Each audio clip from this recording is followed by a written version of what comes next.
Chapter 21 our community life unity in diversity. इस chapter को करेंगे हम आज। इस चैप्टर को हम 2 या 3 पार्ट्स में करेंगे और सभी पार्ट्स आपको वीडियो की डिस्क्रिप्शन में और प्लेलिस्ट में मिल जाएंगे। तो आप एक बार वीडियो की डिस्क्रिप्शन और प्लेलिस्ट को ज़रूर चेक कर लेना। वीडियो को आपने कंप्लीट देखना है और कमेंट करके बताना है कि आपको वीडियो कैसा लगा। तो शुरू करते हैं chapter number 21। Man is called a social animal. जो मैन है उसको एक सोशल एनिमल माना जाता है, एक सामाजिक प्राणी माना जाता है। यानी कि जो मैन है वो किस में रहता है, समाज में रहता है, लोगों के साथ मिलजुल कर रहता है। Man can not live without a society और ए कम्युनिटी। जो मैन है वो बिना सोसाइटी के या कम्युनिटी के नहीं रह सकता, यानी कि बिना समाज के आदमी नहीं रह सकता। The society provides security and support to everyone. जो सोसाइटी है, जो समाज है या कम्युनिटी है, वो क्या कहती है भाई, सिक्योरिटी देती है हमें और सपोर्ट्स करती है टू एवरीवन। सभी को सिक्योरिटी देती है, सुरक्षा देती है और सपोर्ट देती है। ठीक है, society. It is due to human nature and our necessity that we enjoy living in a community. और ये ह्यूमन का आप कह सकते हैं नेचर है या फिर हमारी ज़रूरत है, जिसके कारण हम किस में रहना पसंद कर देते हैं, कम्युनिटी में रहना पसंद करते हैं। As a result of the advancement in science and technology human needs have multiplied many fold. अब क्योंकि साइंस और टेक्नोलॉजी का विकास हो चुका है, इसके कारण क्या हुआ भाई, जो ह्यूमन की आदमी की जो ज़रूरतें हैं वो बहुत ज़्यादा बढ़ गई हैं।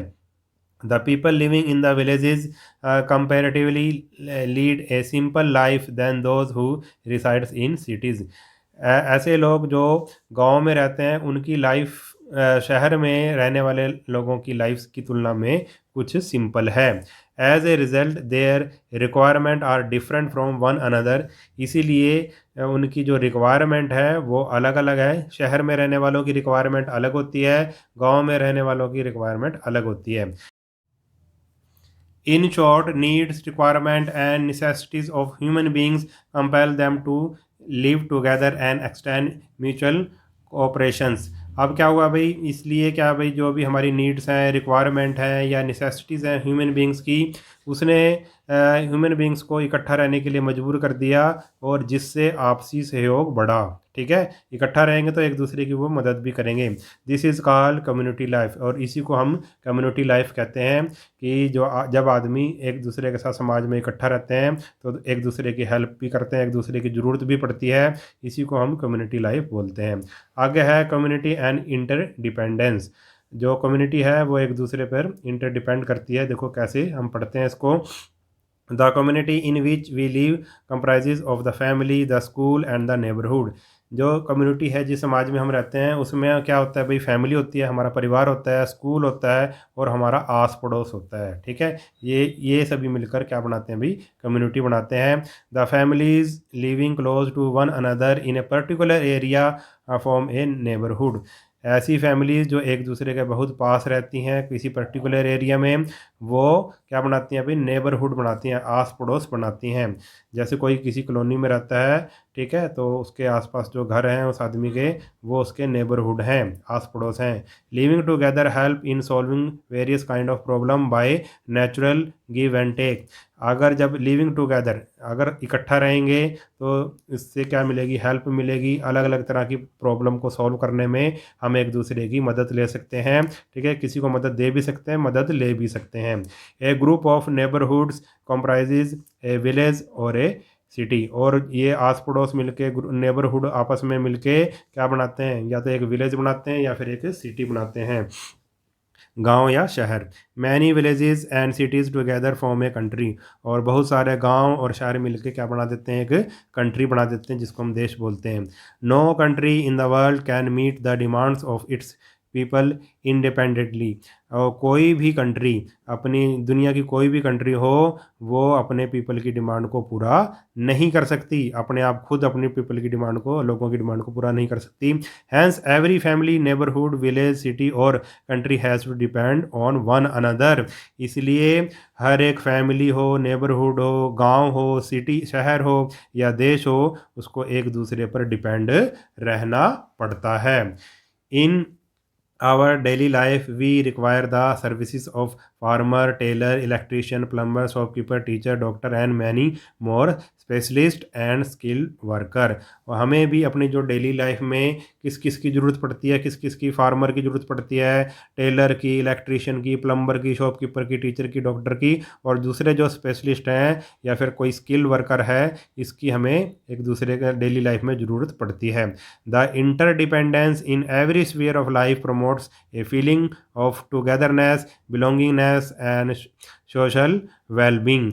इसीलिए जो एक क्योंकि हम एक दूसरे पर निर्भर हैं, एक दूसरे पर डिपेंड करते हैं, इंटरडिपेंड हैं, इसलिए क्या होता है भाई, इससे इससे क्या भाई एक फीलिंग पैदा होती है, एक भावना पैदा होती है। किस किस चीज़ की भावना? एक साथ रहने की भावना पैदा होती है, अपनेपन की भावना पैदा होती है, और जो इससे सामाजिक खुशहाली आती है। ठीक है, इससे ये चीज़ें, अगर हम इकट्ठा रहेंगे, एक दूसरे पर डिपेंड करेंगे, एक दूसरे की ज़रूरत पड़ेगी, तो हम एकजुट रहेंगे, हमारे में अपनेपन की भावना होगी और हमारे सामाजिक खुशहाली होगी। This paves the way for continuous development of community life. और इससे ही जो ये हमारी एक दूसरे पर डिपेंडेंट हम हैं, इससे ही क्या होता है भाई, जो continuous development of community life, जो हमारी कम्युनिटी लाइफ है, उसका क्या होता है भाई, लगातार विकास होता रहता है। आगे है कम्युनिटी द फैमिली। फैमिली के बारे में पढ़ेंगे, जो कम्युनिटी का एक हिस्सा है। All of us live in a family, हम सभी फैमिली में रहते हैं। The family is the first and the smallest unit of community. जो फैमिली है वो कम्युनिटी की फर्स्ट और सबसे छोटी यूनिट है। ठीक है, it meets our needs and help us to adapt our self to surrounding. ये जो फैमिली है हमारी नीड्स को पूरा करती है और हमें समाज में बाहर और आसपास रहने में, अडेप्ट करने में मदद करती है। The family is also called our first school, और फैमिली को ही हमारा फर्स्ट स्कूल भी बोलते हैं। It is here that the child observe, imitates and learns various skill like walking, talking and interacting with others। और ये फैमिली में ही जो बच्चा है वो ऑब्ज़र्व करता है, देखता है अपने बड़ों को, इमिटेट्स नकल करता है उनकी, ठीक है, उनसे सीखता है। और क्या सीखता है? कई तरह की स्किल सीखता है, जैसे कि चलना, बोलना और दूसरों से बातचीत करना, ये फैमिली ही सिखाती है। The use of mother tongue enables the child to express his feeling. और जब बच्चा अपनी भाषा का प्रयोग करता है, अपनी मदर टंग का यूज़ करता है, तो फिर वो अपनी फीलिंग्स को भी बता पाता है। Inculcation of civic values like discipline, dedication, honesty, patriotism, obedience, truthfulness, sacrifice and cooperation help the child in the development of his personality. जो भी वो फैमिली से सीखता है, ये गुण सीखता है, कौन कौन से? जो भी नागरिक मूल्य सीखता है, डिसिप्लिन, डेडिकेशन, ऑनेस्टी वगैरह, ये भी जितने भी सेक्रीफाइस, बलिदान, सच बोलना, ठीक है, आज्ञा का पालन करना, सहयोग करना, जो भी ये सीखता है फैमिली से, वो उसकी पर्सनैलिटी को डेवलप करती हैं, बच्चे की। These civic and moral values are called sanskar. और इन्हीं जो नागरिक मूल्य हैं या फिर जो मोरल वैल्यू हैं, जो नैतिक मूल्य हैं, इन्हीं को ही संस्कार कहा जाता है। Try to recall the contribution of your family in bringing you up and helping in developing your personality। आप भी याद करो कि आपकी फैमिली ने आपको किस तरह से बड़ा किया है, पाला पोसा है और आपकी पर्सनैलिटी डेवलपमेंट में आपकी हेल्प की है। Undoubtedly we owe a lot of our family. और इसमें कोई शक नहीं कि हम मतलब हमारी फैमिली, हमारे ऊपर हमारी फैमिली का क्या है, एक तरह से ऋण है, हम उसके कर्जदार हैं। In return we have many duties toward our family. और बदले में हमारी भी बहुत सारी ड्यूटीज़ हैं हमारी फैमिली के लिए। We must respect and obey our parents and elder. हमें अपने जो पेरेंट्स हैं या बड़े हैं उनकी ओबे करना चाहिए, उनकी आज्ञा का पालन करना चाहिए, उनकी रिस्पेक्ट करनी चाहिए। We must be cooperative, helpful and loyal to the family. हमें अपनी फैमिली के प्रति मतलब फैमिली के साथ सहयोग करना चाहिए, हेल्पफुल होना चाहिए, मदद करनी चाहिए, और निष्ठावान होना चाहिए, लॉयल होना चाहिए फैमिली के प्रति। We should take keen interest in our studies and carry on other responsibility, हमें अपनी जो स्टडी में पढ़ाई में बहुत ज़्यादा इंटरेस्ट लेना चाहिए और जो हमारी जिम्मेवारियाँ उनको निभाना चाहिए। Let us remember that our parents are not only our well wisher but also our friend, philosopher and guide. और हमें ये याद रखना चाहिए कि जो हमारे पेरेंट्स ना सिर्फ हमारे वेल विशर हैं, हमारी भलाई चाहने वाले हैं, बल्कि हमारे दोस्त भी हैं, हमारे फिलोसफर यानी कि जो हमें जीवन के बारे में सच्चा ज्ञान देते हैं, फिलोसफर हैं, और हमारे ये गाइड भी हैं, हमें रास्ता दिखाने वाले भी हैं। आगे है भाई कम्युनिटी द स्कूल, स्कूल के बारे में पढ़ेंगे जो कम्युनिटी का एक पार्ट है। Another integral part of our community life is school, दूसरा जो हमारा पार्ट है वो क्या है कम्युनिटी लाइफ का, school. It not only impart education but also trains us in the art of community living, ये ना सिर्फ ये जो स्कूल होता है ना सिर्फ हमें शिक्षा देता है, बल्कि ये हमें एक ट्रेनिंग देता है कि समाज में हमें कैसे जीना है, कम्युनिटी में हमने कैसे जीना है अपना जीवन। In fact, it is education that makes us good human beings capable of making positive contribution for the betterment of the community. In fact, it is the education, वास्तव में शिक्षा ही है, एजुकेशन ही है जो हमें अच्छा ह्यूमन बींग्स बनाती है, अच्छा आदमी बनाती है, और हमें capable of making positive contribution, और हमें समाज की भलाई के लिए, समाज की अच्छाई के लिए, जिससे हम अपना क्या कर सकते हैं, अच्छे से अपना अपना कंट्रीब्यूशन दे सकते हैं, पॉजिटिव कंट्रीब्यूशन दे सकते हैं, ये हमें शिक्षा ही बनाती है, एजुकेशन ही बनाती है। कम्युनिटी द नेबरहुड, अब नेबरहुड के बारे में पढ़ लेते हैं। नेबरहुड आस पड़ोस, everything that surround us whether living and non living is a part and parcel of our neighbourhood, जो भी हमारे आसपास है, चाहे वो लिविंग है चाहे वो नॉन लिविंग है, ठीक है, चाहे वो सजीव है चाहे वो निर्जीव है, जो भी लिविंग और नॉन लिविंग थिंग्स हैं हमारे आसपास, वो हमारी नेबरहुड का एक पार्ट एंड पार्सल यानी कि हिस्सा हैं। Every individual has well community, whether at the village level, city or state level, national और international level, needs a friendly neighbourhood, सभी को चाहे वो अकेला हो, चाहे वो फैमिली हो, चाहे वो कम्युनिटी हो, सभी को, चाहे वो विलेज हो, सिटी हो, स्टेट हो, नेशनल या इंटरनेशनल लेवल पे हो, सभी को क्या चाहिए, एक फ्रेंडली नेबरहुड चाहिए। आस पास आस पड़ोस कैसा चाहिए, उसको फ्रेंडली चाहिए। अगर आस पड़ोस फ्रेंडली नहीं होगा तो उसका जीना दूभर हो जाएगा। A good neighbourhood help to develop strong ties among the individual, अगर एक गुड नेबरहुड है, आस पड़ोस अगर अच्छा है, तो ये मदद करता है आपस में एक दूसरे के स्ट्रॉन्ग संबंध बनाने में, एक दूसरे के साथ सहयोग करने में ये मदद करता है। आगे है community the economic development, early man use to do all his jobs himself because he lived alone, जो अर्ली मैन था, जब आदमी जंगलों में रहता था तो क्या करता था, वो सारे काम अपने खुद ही करता था, खुद ही करने पड़ते थे उसको। When he started leading a settled life different people started doing different jobs, जब उसने एक सेटल्ड लाइफ, जब उसने एक जगह पर रहना आरंभ कर दिया, खेती बाड़ी करना शुरू कर दिया जब उसने, तो different people started doing different, अलग अलग लोगों ने अलग अलग काम करना शुरू कर दिया। Their dependence on one another gave rise to the village community and also to the concept of division of labour, और जब देयर डिपेंडेंस, जब वो एक दूसरे पर, मतलब एक दूसरे का काम करने लगे या एक दूसरे पर निर्भर हो गए जब वो, तो फिर इसने किसको जन्म दिया, गाँव को जन्म दिया। फिर क्या, गाँव बसने लगे, ठीक है, कम्युनिटी बनने लगी, and also the concept of division of labour, और concept of division of labour आया, यानी कि सब ने अपने अपने काम बांट लिए, ठीक है। डू यू नो में क्या है, division of labour makes our life easy at as it increases production, lowers cost and leads to specialisation. अब क्या है भाई, डिवीज़न ऑफ लेबर से क्या हुआ, काम बांटने से क्या हुआ, इससे हमारी लाइफ इजी हो गई, हमारी प्रोडक्शन बढ़ गई, और जो खर्चा था वो हमारा कम हो गया, और क्या भाई, इस फील्ड में क्या है भाई, स्पेशलिस्ट आने लगे, ठीक है, किसी भी काम के स्पेशलिस्ट आने लगे। जैसे हमने काम को कैसे बांटा, धीरे धीरे, जैसे डॉक्टर है, डॉक्टर क्या करेगा, इलाज करेगा, टीचर पढ़ाएगा, इंजीनियर अलग काम करेगा, ठीक है, अलग अलग हमने काम को बांट दिया। इससे क्या हुआ भाई, हमारी प्रोडक्शन बढ़ गई, हमारा खर्चा कम हुआ, और हमें स्पेशलिस्ट मिलने लगे उस काम के।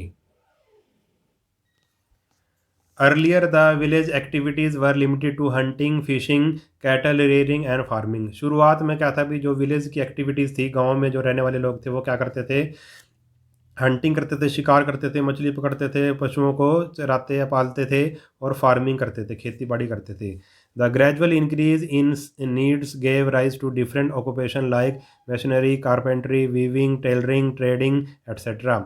और जब धीरे धीरे आदमी की ज़रूरतें बढ़ने लगी तो नए डिफरेंट ऑक्यूपेशन, अलग अलग तरह के काम आदमी करने लगा। जैसे कोई मशीनरी करने लगा, यानी कि मिस्त्री का काम करने लगा, कोई कारपेंट्री करने लगा, कोई कपड़ा बुनने लगा, कोई टेलरिंग करने पड़ा, और कोई व्यापार करने लगा। But agriculture continues to be the major occupation in rural areas till today. मगर खेती बाड़ी करना, एग्रीकल्चर खेती बाड़ी करना अभी भी लगातार हो रही है, खेती बाड़ी अभी भी लगातार हो रही है। और ये रूरल एरिया है, जो गांव के एरिया का, अभी भी मेन ऑक्यूपेशन यही है, मेन काम यही है। At first people work for one another in return of goods और सर्विसेज। शुरुआत में लोग एक दूसरे के मतलब काम करते थे। किस लिए करते थे? एक दूसरे को या तो फिर रिटर्न ऑफ गुड्स, एक दूसरे को चीज़ें देकर अपना काम चलाते थे, ठीक है, या फिर एक दूसरे को जो सर्विस थी वो एक दूसरे का काम कर देते थे, या किसी चीज़ के बदले में काम करते थे। Later on they work in exchange for money. बाद में वो पैसे के लिए काम करने लगे कि पैसा दो, काम करेंगे। This became the basis of all economic activities and also the source of the livelihood for the people। और यही क्या भाई, काम के लिए मतलब पैसे के लिए काम करना, यही क्या बन गया भाई, इकोनॉमिक एक्टिविटी का बेस बन गया। और also the source of livelihood for the people. और लोगों का जो गुजारा चलाने के लिए, निर्वाह चलाने के लिए यही एक तरह का सोर्स बन गया। It was the beginning of the economic interdependence. और ये किसकी शुरुआत थी? इकोनॉमिक इंटरडिपेंडेंस की शुरुआत थी। यानी कि हम एक दूसरे पर अगर हमने अपना गुजारा चलाना है तो हम एक दूसरे पर क्या है, निर्भर हैं। On the other hand, with the coming up of towns and cities, economic activity in urban area were different in nature। और दूसरी तरफ अगर हम देखें तो with the coming up of, जब शहर बसने लगे और टाउन बसने लगे तो क्या हुआ, इकोनॉमिक एक्टिविटीज़ थी जो अर्बन एरिया में, शहरी एरिया में, वो बिल्कुल ही अलग तरह की थी। The town and cities became the major centre of trade and industry. जो टाउन थे और जो सिटीज़ थी, शहर थे, वो ट्रेड, व्यापार और इंडस्ट्री के लिए वो क्या बन गए भाई, मेजर सेंटर बन गए, उसके बड़े सेंटर बन गए। A chain of economic activities like construction of roads and building, trading, manufacturing of goods etcetera started. अब क्या होने लगा भाई, इकोनॉमिक एक्टिविटीज़ बड़े पैमाने पर होने लगी, जैसे कि सड़कें बनाना, बिल्डिंग बनाना, व्यापार करना और चीज़ें बनाना कई तरह की, ठीक है, ये स्टार्ट हो गया। The services like health and medical care, education, supply of water and electricity, banking and insurance have also become essential requirement not only of the urban life but also of the rural life. अब कौन कौन सी service की शुरुआत होगी? जैसे कि health service है, medical care है, एजुकेशन है, सप्लाई ऑफ वाटर है, इलेक्ट्रिसिटी है, बैंकिंग है, इंश्योरेंस है। इस तरह की जो रिक्वायरमेंट है, सर्विस हैं, वो शुरू होगी। और ये ना सिर्फ शहरों के लिए थी बल्कि ये गाँव के लिए भी थी। आगे है भाई community cultural development. Cultural development community में कैसे होता है? In the early stages of settled life, man had a lot of spare time which he used for roaming around, singing, playing, dancing, painting and other means of entertainment। जो early stages में था, जब आदमी बसा था, ठीक है, बसने की शुरुआत की थी, उसने घर बनाकर रहने लगा था, तो क्या हुआ भाई, उसके पास बहुत सा समय था उस समय। तो वो क्या करता था खाली समय में? या तो घूमता फिरता था, गाने वगैरह गाता था, गीत संगीत खेलता था, डांस वगैरह करता था, पेंटिंग वगैरह, ठीक है, इस तरह के वो मनोरंजन करता था।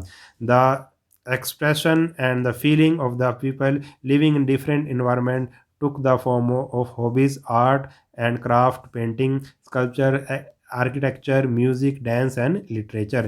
The expression and feeling of the people living in different environment। जो लोग थे वो अलग अलग इन्वायरमेंट में रहते थे, ठीक है, अलग अलग इन्वायरमेंट था, क्योंकि बहुत बड़ी दुनिया है, अलग अलग इन्वायरमेंट था, तो जिससे लोगों की जो भी हॉबीज़ थी वो उभर के आई अलग अलग तरह की, जैसे कि art, craft, painting, sculpture, architecture, music, dance, literature, ठीक है, ये अलग अलग तरह की जो हॉबीज़ हैं वो पैदा हुई।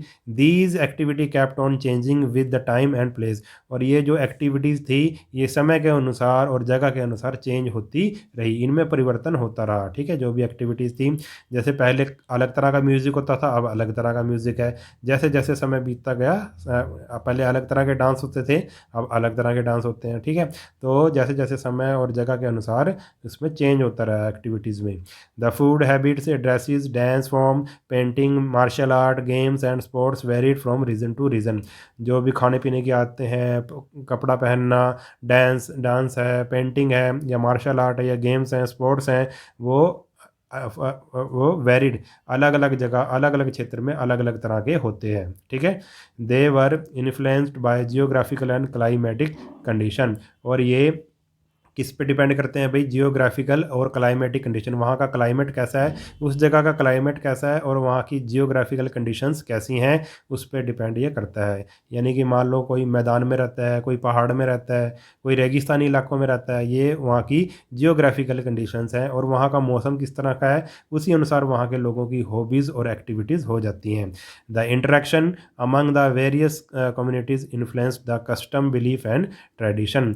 जो भी इंटरेक्शन है, जो भी आपस में जो कम्युनिटी की जो इंटरेक्शन हुआ, मेल जोल हुआ, उसके कारण क्या हुआ, मान लो दो डिफरेंट कम्युनिटीज़ हैं, उनके बीच में इंटरेक्शन हुआ, उनके बीच में जब मेल जोल हुआ, तो उससे क्या हुआ, इन्फ्लुएंस्ड एक दूसरे के जो कस्टम थे, रीति रिवाज थे, विश्वास थे, जो ट्रेडिशन थे, परंपराएं थी, वो एक दूसरे से प्रभावित हुई, कुछ सीखने को मिला। ठीक है, तो इस वीडियो में हम इतना ही करेंगे। अगर वीडियो आपको अच्छा लगा है तो चैनल को सब्सक्राइब कर लेना, और वीडियो को अपने सभी दोस्तों के साथ शेयर ज़रूर कर देना। मिलते हैं नेक्स्ट वीडियो में, तब तक के लिए नमस्कार।